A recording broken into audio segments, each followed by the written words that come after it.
नमस्कार दोस्तों, आप सबका यहाँ स्वागत है। और आज आपको सुबह सुबह हमने बुलाया, पार्लियामेंट का सेशन भी है। हमारे बीच में श्री कन्हैया कुमार जी हैं, एनएसयूआई के इंचार्ज हैं। श्री नीरज कुंदन जी भी हैं, जो एनएसयूआई के अध्यक्ष हैं। वो एक बहुत ही ज्वलंत इशू पे, जो भारतीय जनता पार्टी का और उनके संगठनों का जो चाल चरित्र और चेहरा जो बार बार सामने आता है, वो हम देखते हैं। उसी इशू पे आपसे बात करेंगे। मैं अनुरोध करूंगा कन्हैया जी से, आपसे बात रखें।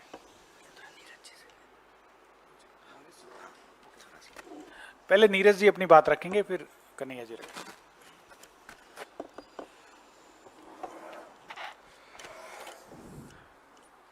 सबसे पहले मैं सभी हमारे मीडिया साथियों का यहाँ आने पे धन्यवाद करना चाहूँगा। जैसे कि आप सबको पता है कि कल 22 तारीख है और कल दिल्ली विश्वविद्यालय का जो छात्र संघ चुनाव है, जो चुनाव 3 सालों के बाद जो है होने जा रहा है। परंतु आपके सामने कुछ मुख्य बिंदु हैं जिसको हम जो है उजागर करेंगे। अच्छे से हमारे प्रभारी जी जो है वो आप लोगों के बीच में बताएंगे। हम बस आपको ये बताना चाहेंगे कि दिल्ली विश्वविद्यालय के इस छात्र संघ चुनाव में चुनाव जो एनएसयूआई और एबीवीपी के बीच में है, मुख्यतः वो चुनाव केवल एबीवीपी के छोड़कर दिल्ली का जो प्रशासन है, पूरा दिल्ली पुलिस है, दिल्ली विश्वविद्यालय का जो प्रशासन है, वो सभी जो है उनके साथ जो है वो खड़े हैं। और ये कोई अचंभे वाली बात भी हमारे लिए जो है वो नहीं है। परंतु दिल्ली विश्वविद्यालय को जिस तरीके से हिंसा में जो है वो झोंका जा रहा है, आप लोगों ने सोशल मीडिया में कई ऐसी वीडियोस वायरल होते हुए देखी होंगी जिसमें एबीवीपी के गुंडे जो हैं वो बिल्कुल ओपनली जो है रोडों पे चल रहे हैं, तोड़फोड़ कर रहे हैं। कहीं हमारे कैंडिडेट्स की जो है वो गाड़ियां तोड़ी जा रही हैं। हमारा केवल जो यहाँ पे प्रेस कॉन्फ्रेंस करने का मकसद था वो ये था कि इस चुनाव में जिस तरीके की गुंडागर्दी की जा रही है, उससे दिल्ली विश्वविद्यालय में पढ़ने वाले छात्रों पे क्या असर पड़ेगा। दिल्ली विश्वविद्यालय में जो छात्र पढ़ते हैं वो केवल दिल्ली के नहीं, पूरे देश भर से यहाँ पर आकर पढ़ते हैं। वो वीडियोस जब वायरल होती है तो उनके माता पिता जो अपने घर पर बैठे हैं, उन पे क्या डर का जो एक भाव है वो आता है। तो ये एबीवीपी की गुंडागर्दी, ये डराने का काम जो वो अपने मुख्य आका जो आरएसएस हो, बीजेपी हो, जो वो डराने का काम पिछले 9 सालों से केंद्र की सरकार के द्वारा कर रहे हैं, परंतु वो वहाँ पे भी विफल हुए हैं। और हम बताना चाहते हैं कि हम सब छात्र भी जो है, एनएसयूआई के भी जो हमारे कार्यकर्तागण हैं, हम सब गांधी जी, नेहरू जी, अंबेडकर जी, मौलाना आज़ाद जी, भगत सिंह जी, इनके विचारधारा पे चलने वाले छात्र हैं। हम आपके माध्यम से भी उनको बताना चाहेंगे, एक भी कार्यकर्ता और एक भी हमारा सदस्य जो है उनकी इस गुंडागर्दी से डरेगा नहीं। और इस विश्वविद्यालय को जो है हम इनसे दूर रखने का काम करेंगे।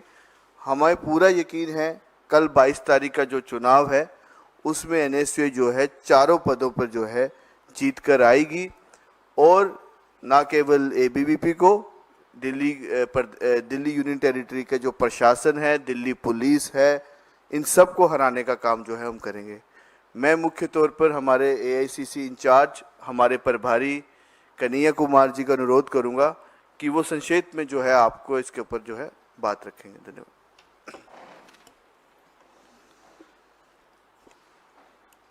धन्यवाद नीरज जी। हमारे सम्मानित विनीत पुनिया जी, एनएसयूआई के राष्ट्रीय अध्यक्ष नीरज कुंदन जी और पत्रकार साथियों, आज हम आपको सुबह सुबह एक बहुत ही सीरियस कंसर्न के साथ बुलाए हैं, क्योंकि अक्सर ये होता है कि विश्वविद्यालय के चुनाव विश्वविद्यालय तक ही सीमित रहते हैं। छोटी मोटी जो है छात्र संगठनों के बीच आपसी झड़प, बहसबाजी, वाद विवाद, ऐसी चीज़ें होती रहती हैं। लेकिन पिछले कुछ दिनों में जो सीन दिल्ली विश्वविद्यालय में देखने को मिला है वो बहुत ही गंभीर है। और जैसा कि हमारे राष्ट्रीय अध्यक्ष ने कहा कि दिल्ली विश्वविद्यालय देश का एक ऐसा प्रतिष्ठित विश्वविद्यालय है जहां पर सिर्फ देश के ही नहीं, दूसरे देश के भी विद्यार्थी पढ़ने के लिए आते हैं। और आज बार बार जो है बीजेपी कहती है कि ये डिजिटल इंडिया है, तो इस तकनीकी क्रांति के दौर में कहीं की बात कहीं तक पहुंचती है। और जिस तरह से सोशल मीडिया पर वायलेंस के वीडियो वायरल हो रहे हैं, स्वाभाविक है कि जो बच्चे फर्स्ट ईयर में यहाँ पढ़ने के लिए आए हैं या जो थर्ड ईयर से में हैं यहाँ पढ़ रहे हैं, उन सब के परिवारों को चिंता होगी। तो इस संबंध में हम आपसे कुछ बातें रखना चाहते हैं। सबसे अव्वल तो ये आप लोगों ने सुना होगा, भगत सिंह ने कहा है कि बम और पिस्तौल कभी इनकलाब नहीं लाते। मतलब बम और पिस्तौल से बदलाव रोका भी नहीं जा सकता है। ये जो दिल्ली विश्वविद्यालय का चुनाव हो रहा है, इसकी सबसे बड़ी खास बात यह है कि ऐसा शायद पहली बार हो रहा है कि थर्ड ईयर के स्टूडेंट भी फर्स्ट टाइम वोटर हैं और फर्स्ट ईयर के स्टूडेंट तो फर्स्ट टाइम वोटर हैं ही। ऐसे सिचुएशन में जिस तरीके से शासन प्रशासन के द्वारा एक खास संगठन को, एक खास तरह की विचारधारा को पोषित करने वाले लोगों को जो एक पावर का मिसयूज करके प्रोटेक्शन दे रही है, तो कहीं ना कहीं जिनके अंदर हिंसा की प्रवृत्ति है, गुंडागर्दी की प्रवृत्ति है, उनको बल मिल रहा है। और वो लगातार जो एक गौरवशाली चीज है भारत में, 750 से ज़्यादा पब्लिक यूनिवर्सिटी है, गिने चुने विश्वविद्यालय में चुनाव होते हैं, उसमें से दिल्ली विश्वविद्यालय एक है। और ये छात्रों के लिए, विद्यार्थियों के लिए एक अहम वक्त है जब आप अपनी लोकतांत्रिक अधिकारों को समझते हैं, सीखते हैं, उसका इस्तेमाल करते हैं और एक जिम्मेदार नागरिक बनने की प्रक्रिया में यह महत्वपूर्ण भूमिका निभाता है। ऐसे में इस पूरी की पूरी प्रक्रिया को डिस्टर्ब क्यों किया जा रहा है, यह हमको समझना चाहिए। मैं आपकी सूचना के लिए कुछ चीज़ें यहाँ बता देना चाहता हूँ। जैसा कि अध्यक्ष जी ने बताया कि 3 साल के बाद चुनाव हो रहे हैं और आपने देखा कि कोरोना में सब ने अपनों को खोया। कोरोना जो है एक गंभीर चुनौती थी, लेकिन कोरोना जो है कब महामारी है और कब बहाना है, ये सरकार अपने तरीके से तय करती है। तमाम तरह के जो है चुनाव हुए देश में, लेकिन विश्वविद्यालयों के चुनाव को रोक दिया गया। खैर, अब जब चुनाव हो रहे हैं, ये एक स्वागत योग्य कदम था और इसका हमने NSUI की तरफ से स्वागत भी किया। लेकिन जब से यह प्रक्रिया शुरू हुई है, इनकी कुछ चीज़ों पर अगर आप गौर करेंगे, सबसे पहले तो नॉमिनेशन और इलेक्शन का एक नोटिफिकेशन विश्वविद्यालय प्रशासन के द्वारा जारी किया गया, जिसमें कहा गया कि 12 तारीख को नॉमिनेशन होगा। और आप सब लोगों ने देखा होगा कि फिर एक और नोटिस आई और नॉमिनेशन का डेट जो है वो 12 से 14 कर दिया गया। यह जो नोटिफिकेशन आया, इसमें एक और चीज़ पे हम आपका ध्यान आकर्षित करना चाहते हैं कि कोरोना के आधार पर इस बार दिल्ली विश्वविद्यालय में जो लोग चुनाव लड़ रहे हैं, उनको 2 साल का एज रिलैक्सेशन दिया गया, 3 साल का। और ये जो रिलैक्सेशन है, ये रिलैक्सेशन एक खास संगठन को फायदा पहुंचाने के लिए दिया गया। क्यों? क्योंकि विश्वविद्यालय के जो और स्टेक होल्डर्स हैं, चाहे वो कर्मचारी हों, चाहे वो टीचर हों, चाहे स्टूडेंट्स हों, उनके बीच में इस बात को लेकर के कोई जानकारी नहीं थी। मतलब बहुत ही आर्बिट्ररी तरीके से जो है यह नोटिस लाया गया। खैर, अगर विद्यार्थियों को कोई भी लाभ मिल रहा है तो हम उसका स्वागत करते हैं। उसके बाद हमने क्या देखा कि ABVP कुछ भी करे, उसको खुली छूट है। मतलब पुलिस की मौजूदगी में दूसरे संगठनों के, खास करके जैसा कि आप जानते हैं, दिल्ली विश्वविद्यालय के चुनाव और दिल्ली विश्वविद्यालय में एक एक विद्यार्थी इस बात को जानता है कि एबीवीपी का पिछले 4 सालों की जो अराजकता है उस पर कोई पूर्ण विराम लगा सकता है तो वह एनएसयूआई है। तो खास करके एनएसयूआई के जो वर्कर हैं, जो लोग एनएसयूआई के लिए प्रचार कर रहे हैं, समर्थक हैं, उनको डिस्टर्ब किया जाना शुरू हुआ। वो सामान्य तौर पे अगर अपने कॉलेज में हैं, कॉलेज के बाहर हैं, तो जो है उनकी अवैध गिरफ्तारियां शुरू हुई, पोस्टर फाड़े गए। और ये बात हम सिर्फ चुनाव के कॉन्टेक्स्ट में नहीं कर रहे हैं। पिछले कुछ दिनों में अगर आप देखेंगे तो लगातार दिल्ली विश्वविद्यालय में एबीवीपी के समर्थक या एबीवीपी के लोग खुलेआम हिंसा करते हुए, गुंडागर्दी करते हुए पाए जाएंगे। आप सब लोगों ने भी देखा होगा कि किस तरीके से वो कॉलेज का गेट तोड़ रहे हैं, किस तरीके से जो है गर्ल्स हॉस्टल में ज़बरदस्ती गेट के ऊपर चढ़ करके घुस रहे हैं, किस तरीके से जो गर्ल्स कॉलेज का फेस्ट है उसमें घुस करके डिस्टरबेंस कर रहे हैं, किस तरीके से आम विद्यार्थियों को परेशान किया जा रहा है, डराया जा रहा है, धमकाया जा रहा है। चुनाव प्रचार करने के नाम पर जो गर्ल स्टूडेंट हैं उनके साथ छेड़छाड़ जैसी स्थिति जो है पैदा की जा रही है। तो ये जो पूरा का पूरा वातावरण है वो दिल्ली विश्वविद्यालय की प्रतिष्ठा को कलंकित करता है। यह एक गौरवशाली विश्वविद्यालय है और जब जैसा कि हमने आपको कहा कि डिजिटल वर्ल्ड में हर जगह की बात हर जगह पहुंचती है, तो ये हमारे देश के मान सम्मान से जुड़ा हुआ सवाल है। और देखिए सबसे इसमें खतरनाक बात क्या है कि कहते हैं ना कि चोरी और सीना जोड़ी, खुद वायलेंस कर रहे हैं, गेट तोड़ रहे हैं, विश्वविद्यालय कॉलेजों में ज़बरदस्ती घुस रहे हैं, दूसरे संगठन के जो वर्कर हैं उनको पीट रहे हैं, पुलिस जो है ज़बरदस्ती उनको डिटेन कर रही है। और वही लोग जो है मीडिया को यह भ्रमित करने का प्रयास करते हैं कि एनएसयूआई के लोगों ने वायलेंस किया। तो मैं आप सबके माध्यम से कहना चाहता हूँ, मैं एनएसयूआई का राष्ट्रीय प्रभारी हूँ।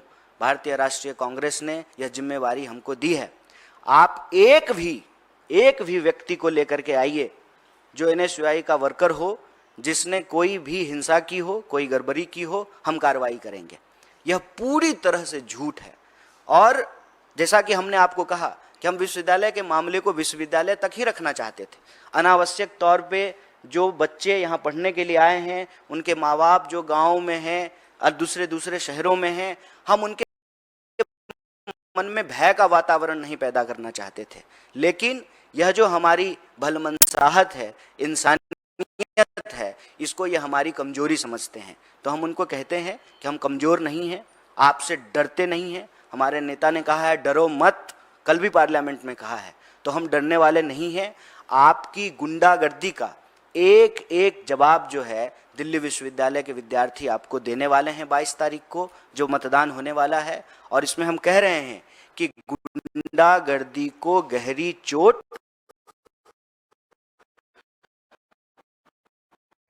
एनएसयूआई को पैनल वोट। पूरा जो हमारा पैनल है 4165, पूरे पैनल को हर कॉलेज में, हर वर्ग, हर क्षेत्र, हर समुदाय, हर लिंग के लोग जो है वो समर्थन कर रहे हैं। और यही वजह है कि सब कुछ होने के बावजूद, धन दौलत, गोला बारूद, सरकार, शासन, प्रशासन, सब कुछ होने के बाद और दुनिया का सबसे बड़ा संगठन होने का दावा करने के बाद भी जो है उनको हार से डर लग रहा है। लेकिन हम उनको कहना चाहते हैं, चाहे कुछ भी हो जाए, हम दिल्ली विश्वविद्यालय के भीतर जो शिक्षा का माहौल है उस माहौल को हम बिगड़ने नहीं देंगे। शांति, सत्य, भाईचारा और लोगों के लिए शिक्षा का बुनियादी अधिकार, इसको हम सुरक्षित करेंगे। शिक्षा जो है वो हमारे लिए हमारा संवैधानिक बुनियादी अधिकार है। इसीलिए हम कहते हैं कि सबकी सस्ती अच्छी पढ़ाई हमारा बुनियादी अधिकार है। इसको हम किसी भी सूरत में जो है रोकने नहीं देंगे। और यह जो पूरा का पूरा वातावरण विश्वविद्यालय के अंदर बनाया गया है, इस वातावरण के खिलाफ भी जिस तरीके से हम देश के भी अन्य मुद्दों पर बढ़ चढ़ करके बोलते हैं, कैंपस के भीतर जो यह परिस्थिति एबीवीपी ने पैदा की है उसके खिलाफ भी हम बोलेंगे। और आपकी जानकारी के लिए बता दूं कि कल भी एक मेट्रो स्टेशन के बाहर जो हमारे पूर्वोत्तर के छात्र हैं उनके ऊपर नस्लीय टिप्पणी करके उनको जो है उनके ऊपर हमला किया गया, जानलेवा हमला किया गया। और आप अगर इस बात की तफ्सीस करना चाहते हैं तो आप विश्वविद्यालय जाकर के घूम करके देख लीजिए। आप जो है थाने में तो आपको कोई रिपोर्ट मिलेगी नहीं, क्योंकि जब पुलिस की मौजूदगी में ही, उनकी जो है उपस्थिति में यह कार्रवाई हो रही है, तो आपको ऐसा नहीं मिलेगा। और ये अलग अलग तरीके से, खास करके जो पूर्वांचल के विद्यार्थी हैं, जो पूर्वोत्तर के विद्यार्थी हैं, जो दक्षिण भारत के विद्यार्थी हैं, खास करके जो है उन विद्यार्थियों को ये डरा रहे हैं। और मैं तो कहता हूँ कि इनका इतिहास यही है। इसीलिए एबीवीपी जो लिखती है ना, ज्ञानशील एकता, दरअसल ये है अज्ञान अश्लील अराजकता। और यह बात जो है मैं आपको उदाहरण के साथ दे सकता हूं। और साल भर 2 साल की बात तो छोड़ दीजिए, पिछले 1 महीने में जो है जितनी गुंडागर्दी और वायलेंस की घटनाएं एबीवीपी के लोगों ने की है, यह बहुत ही शर्मनाक है। और इसकी जिम्मेवारी जो है सरकार में बैठे हुए लोगों को लेना पड़ेगा, प्रशासन में बैठे हुए लोगों को लेना पड़ेगा। और वह जो कह रहे हैं कि एनएसयूआई के लोगों ने किया है, तो एक प्रश्न आप सबको भी पूछना चाहिए। मैं मीडिया के साथियों से आग्रह करता हूं कि गृह मंत्री उनका, दिल्ली पुलिस उनके अंदर में, दिल्ली विश्वविद्यालय का प्रशासन उनके अंडर में, यहाँ पर जो है एलजी उनके हैं, देश में सरकार उनकी है, पूरा का पूरा जो है उनकी हेजमनी है। उस वक्त जो है वो अपने वायलेंस को जस्टिफाई करने के लिए अनर्गल और झूठे आरोप लगा रहे हैं। हम आप सबके माध्यम से दिल्ली विश्वविद्यालय के विद्यार्थियों को और देश को भी, क्योंकि दिल्ली विश्वविद्यालय का सवाल अब सिर्फ विश्वविद्यालय का सवाल नहीं है, ये देश और समाज का भी सवाल है। हम आप सबसे यह आग्रह करते हैं और आपको आश्वस्त करते हैं कि आप धैर्य रखें।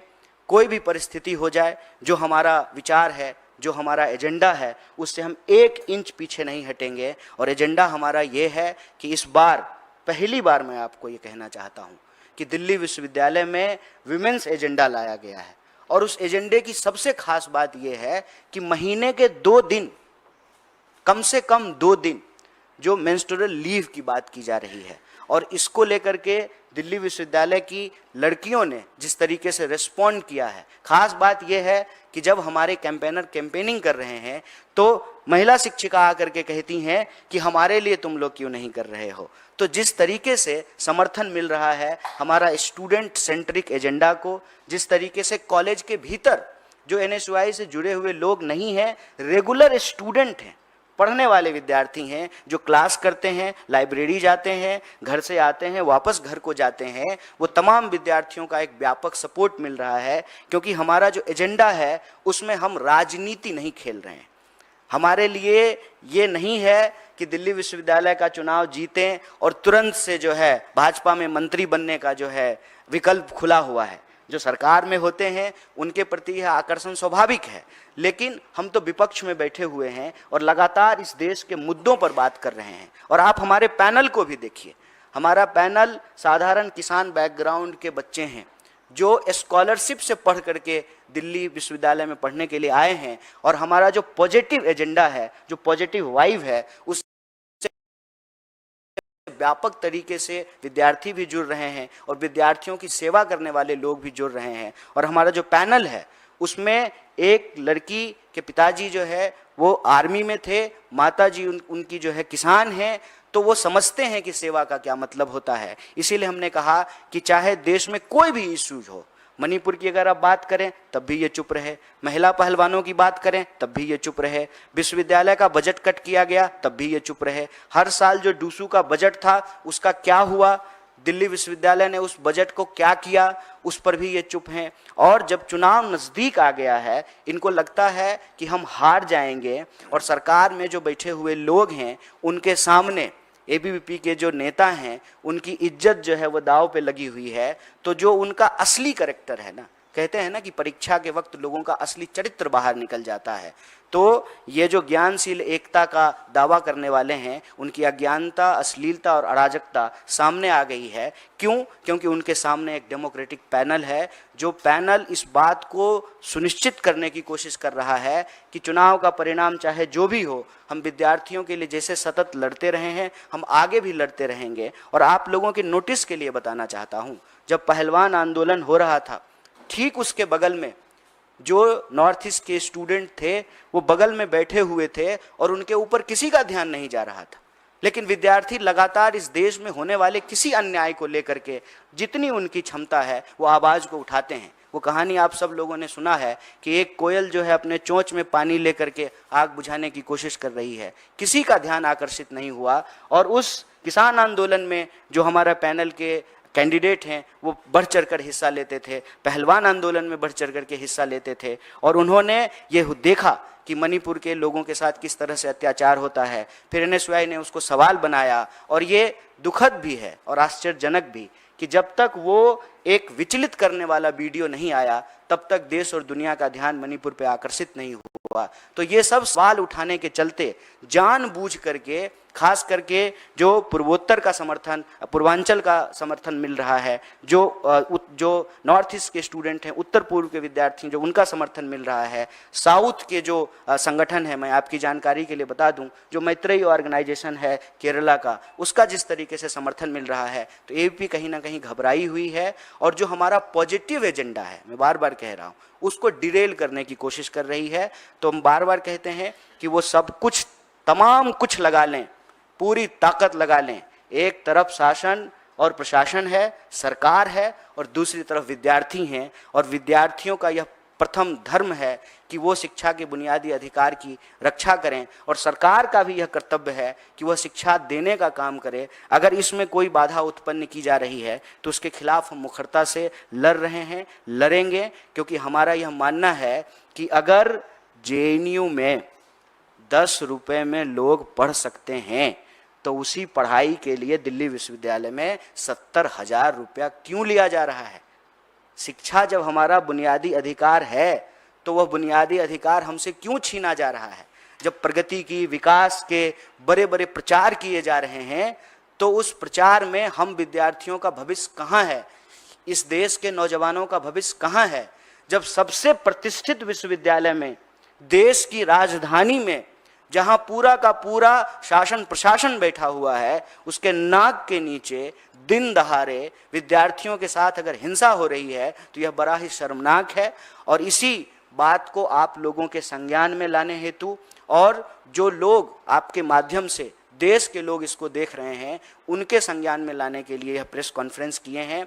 और हम विद्यार्थियों को भी और अभिभावकों को भी यह आश्वस्त करते हैं कि सब कुछ होने के बावजूद, पूरा का पूरा ताकत लगाने के बावजूद, जो हमने कहा कि भगत सिंह ने कहा है कि बम और पिस्तौल इनकलाब नहीं लाता, तो बम और पिस्तौल जो है वो बदलाव को रोक भी नहीं सकता है।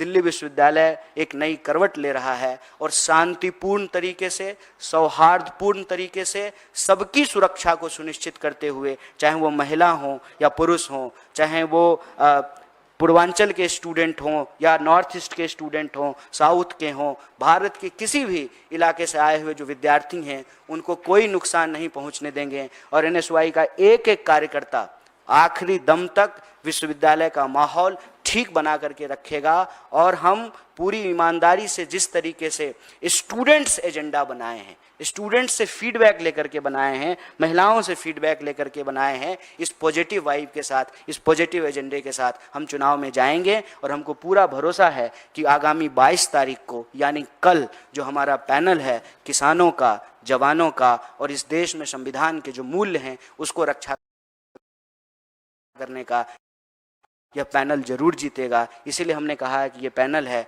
जय जवान का, जय किसान का, जय संविधान का। और जो हमारा पैनल नंबर है 4165, ये विक्ट्री होगी, और ये विक्ट्री होगी स्टूडेंट और ये हार होगी सरकार की अराजकता की। यही बात मैं आप सबसे साझा करना चाहता था। आप सब लोग बिल्कुल शॉर्ट नोटिस पे यहाँ आए और सुबह सुबह आए, पार्लियामेंट भी चल रहा है, फिर भी आपने जो है विद्यार्थियों के एजेंडे को, दिल्ली विश्वविद्यालय के एजेंडे को महत्वपूर्ण समझा। इसके लिए हम आपका शुक्रिया अदा करते हैं। बहुत बहुत शुक्रिया, धन्यवाद। पूर्वांचल से आते हैं, विश्वविद्यालय में पूर्वांचल की जनसंख्या सबसे ज़्यादा है स्टूडेंटों की, क्योंकि मैं भी पढ़ा लिखा उसी जगह से हूँ। तो क्या पूर्वांचल के लिए NSY, पूर्वांचल के जो स्टूडेंट NSY को क्यों वोट दें? क्या उनकी देखरेख के लिए आप लोग कुछ करते हैं? देखिए, आपने बिल्कुल ज़रूरी सवाल पूछा है कि और ये सवाल मुझे विश्वविद्यालय के जो विद्यार्थी हैं उनके द्वारा भी कई बार जो है सुनने को मिला है। खास करके जब मैं पूर्वांचल के विद्यार्थियों की एक मीटिंग लेने के लिए गया था, नॉर्थ ईस्ट के स्टूडेंट की मीटिंग लेने के लिए गया था, तो उन्होंने अपने कंसर्न और अपने सवाल हमारे सामने रखे हैं, वही जो है हम आपके बीच ला करके प्रस्तुत किए हैं। तो मैं आपको बता दूं कि बतौर प्रभारी जब हम NSY में हैं तो यह बात जो कही गई है या फैलाई गई है, मैं समझता हूं कि वो झूठ है कि NSY को पूर्वांचल के लोग जो है समर्थन नहीं कर रहे हैं। मैं आपकी जानकारी के लिए बता दूं कि जिन जिन पूर्वांचल के विद्यार्थियों का टिकट ABVP ने धनबल और बाहुबल के चलते काटा है, वो तमाम विद्यार्थी समूहों में आज हमारे साथ जुड़े हैं, हमारे साथ प्रचार कर रहे हैं। और यही वजह है कि ABVP बौखलाहट में उन विद्यार्थियों को डरा रही है, उनको हॉस्टलों से निकाल करके कहीं और, मुझे नहीं मालूम कि इसकी क्या सच्चाई है, ये आपको पुलिस प्रशासन से पूछना पड़ेगा, कि उनको डरा रही है, उनको विश्वविद्यालय के चुनावी प्रक्रिया से दूर करने की कोशिश कर रही है। तो हमारा मानना है कि पूर्वांचल के विद्यार्थियों में एक संदेशा है, और वो संदेशा ये है कि NSY सिर्फ चुनाव में ही नहीं, चुनाव के बाद भी हमारी सुरक्षा के लिए, हमारे विश्वविद्यालय की बेहतरी के लिए और हमारे अधिकार के लिए पूरी मुस्तैदी से खड़ा रहेगी। और यह जो हमारा प्रॉमिसिंग कमिटमेंट है, इस कमिटमेंट के चलते ही भारी समर्थन पूर्वांचल के विद्यार्थियों को हमको मिल रहा है, और पूरा भरोसा है कि कल भारी संख्या में पूर्वांचल के विद्यार्थी जो है हमको अपना समर्थन देंगे। जिस तरीके का पैनल लेफ्ट ने दिया है, चाहे SFI हो, ऐसा प्रतीत होता है कि ABVP से तो नहीं, लेकिन आपसे कोई मुकाबला, आपको लगता है उनके पैनल से आपको नुकसान होगा, और कैसे काउंटर करेंगे? नाम आपने भी देखे, हमने भी देखे, ऐसा प्रतीत तो नहीं होता ABVP से फाइट है, लगता है NSY को हराने का टारगेट है। देखिए, मैं छोटी मुंह बड़ी बात नहीं करना चाहता हूँ। मैं चाहता हूँ कि हमारी बातचीत तथ्यों पर आधारित हो। आप रैंडम किसी कॉलेज में चले जाइए, बिल्कुल रैंडम सैंपलिंग कर लीजिए, किसी भी कॉलेज में चले जाइए, किसी भी हॉस्टल में चले जाइए, किसी कर्मचारी से पूछ लीजिए, विश्वविद्यालय प्रांगण में जो दुकान चलाने वाले दुकानदार हैं उनसे पूछ लीजिए, हर कोई कहेगा कि ये चुनाव NSY वर्सेज ABVP की है। एक तरफ ABVP के पीछे सरकार की ताकत है, दूसरी तरफ NSY के पीछे दिल्ली विश्वविद्यालय के आम विद्यार्थियों की ताकत है।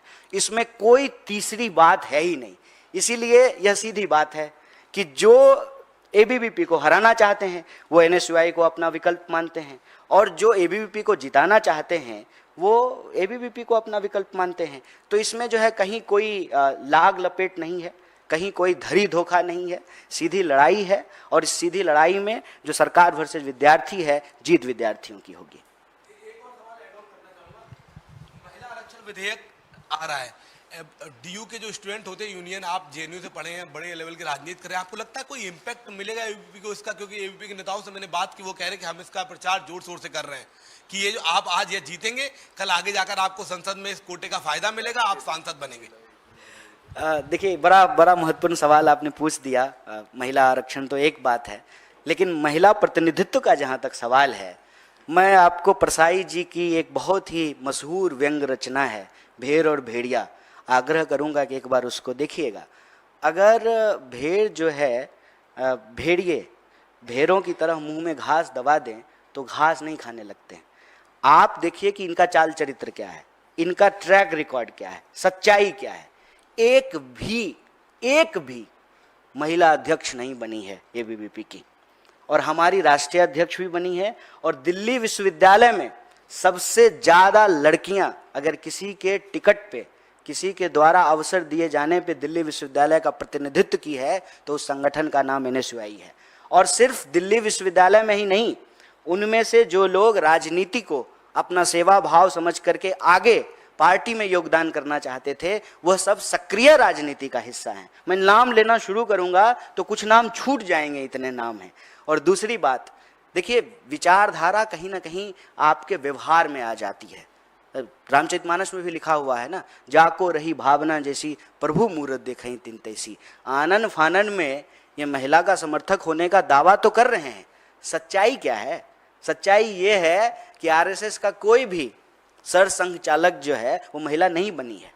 और जो हम तो कहते हैं कि कम से कम इस बीजेपी से पिछली बीजेपी थोड़ी ज़्यादा अच्छी थी, कि कम से कम वहाँ पे सुषमा स्वराज जी जो है एक प्रोमिनेंट फेस थी। अब क्या है, अब तो हर किसी को एक ही टास्क दिया गया है कि आपको बस नमो नमो करते रहना है। तो ये जो ट्रैक रिकॉर्ड है, उस ट्रैक रिकॉर्ड को अगर आप देखेंगे तो एनएसयूआई हमेशा से जो है महिलाओं के हक में खड़ा रहती है और प्रोग्रेसिव चीजें लेकर के आती है। मैं कह रहा हूं पहली बार विमेंस एजेंडा हम लेकर के आए हैं। एबीवीपी जो है आनन फानन में पता नहीं कुछ लाई है कि नहीं लाई है, लेकिन वो इस बात से रैटल्ड बहुत है कि जो डिमांड हम स्टूडेंट से फीडबैक के आधार पर लेकर के आए हैं कि महीने में 2 दिन, 4 महीने का सेमेस्टर है तो आप महीने में 2 दिन के हिसाब से उनको लेक्चर में एग्जम्पशन दे दीजिए। जो कठिन दिन हैं पीरियड के, जो माहवारी के, जो उसमें उनको जो है यह रिलैक्सेशन होना चाहिए कि अगर उस जो है शारीरिक परिस्थिति के चलते जो नेचुरल है, अगर उनका लेक्चर छूटता है तो जो मैंडेटरी 75% अटेंडेंस होता है उसमें उनको जो है लेक्चर का एग्जम्पशन मिले। और अब तो मैं समझता हूं कि लॉकडाउन के बाद बहानेबाजी का भी कोई जगह नहीं है। पूरी दुनिया जो है वर्क फ्रॉम होम से चली, तो जो है लेक्चर भी वर्क फ्रॉम होम हो सकता है। तो महिलाएं लगातार चुनौतियों का सामना करते हुए बराबरी से पुरुषों के कंधे से कंधे मिलाकर के खड़ी हुई है। लेकिन जो उनका एक बर्थ राइट है, जो नेचुरल है, उनमें उनकी कोई गलती नहीं है, उसी से सृष्टि, उसी से संसार चलता है। तो उसको जो है अछूत बनाने की बजाय उसको हमको नीति निर्धारण का हिस्सा बनाना चाहिए। इसीलिए हम महीने में 2 दिन जो है मेंस्ट्रुअल लीव की बात कर रहे हैं। और भारी तौर पे जो विद्यार्थी हैं उनसे हमको समर्थन मिल रहा है। और यही वजह है कि एबीवीपी अनर्गल जो है वो आरोप लगाती है। इस आरोप में कोई दम नहीं है। हमने कहा कि आप उनका और हमारा ट्रैक रिकॉर्ड उठा करके देख लीजिए।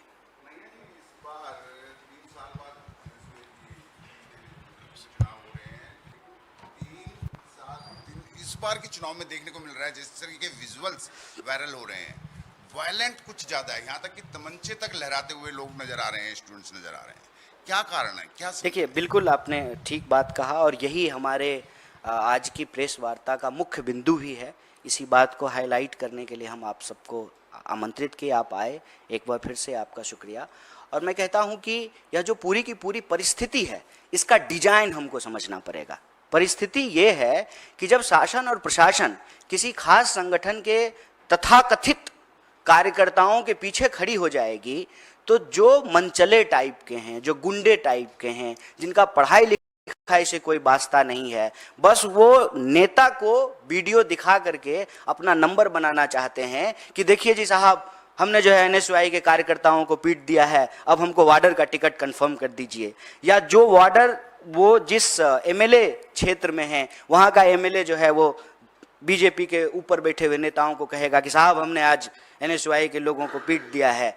तो ये नंबर बनाने की जो है आपाधापी पैदा हो गई है। और इसमें सबसे दुखद और शर्मनाक ये है कि विश्वविद्यालय प्रशासन की तरफ से ये कहा गया, आप सब इस पे विचार कीजिएगा कि कितनी चिंताजनक है, कि उन्होंने कहा कि ये तो हर चुनाव में होता है, आपको कार्रवाई करनी चाहिए, आपको वैसे लोगों को पकड़ना चाहिए। दिल्ली पुलिस जो है आपके अंडर में है, सरकार के अंडर में है, भाजपा सरकार के अंडर में है, गृह मंत्री के अंडर में है, उनको उनके ऊपर कार्रवाई करनी चाहिए। रादर देन उस पर कार्रवाई करने के आप कह रहे हैं ये तो होता है। और सोशल मीडिया की वजह से आज चीजें वायरल हो जाती है। मतलब चीजें वायरल हो जाना दिक्कत की बात है या हिंसा का हो जाना दिक्कत की बात होनी चाहिए? ये शासन और प्रशासन का फेलियर है। तो मैं समझता हूं कि यह एक बहुत ही गंभीर विषय है और इस पे हम लोग जो है गंभीरता से मतलब कहते हैं एट मोस्ट कंसर्न, उसकी के तहत जो है हम आपसे बातचीत के लिए आए हैं। और आपको भी और आपके माध्यम से पूरे देश को यह आश्वासन दिलाना चाहते हैं कि इनकी गुंडागर्दी का जवाब दिल्ली विश्वविद्यालय के विद्यार्थी देने में सक्षम है। इसीलिए हमने कहा कि गुंडागर्दी पर गहरी चोट, एनएसयूआई को पैनल वोट। हम एक एक विद्यार्थियों की सुरक्षा सुनिश्चित करेंगे और कैंपस का जो माहौल है किसी भी सूरत में इसको बिगड़ने नहीं देंगे। और शासन प्रशासन और सरकार का जो यह गठजोड़ है उसको विद्यार्थी जो है वो परास्त करेंगे। Thank you very much.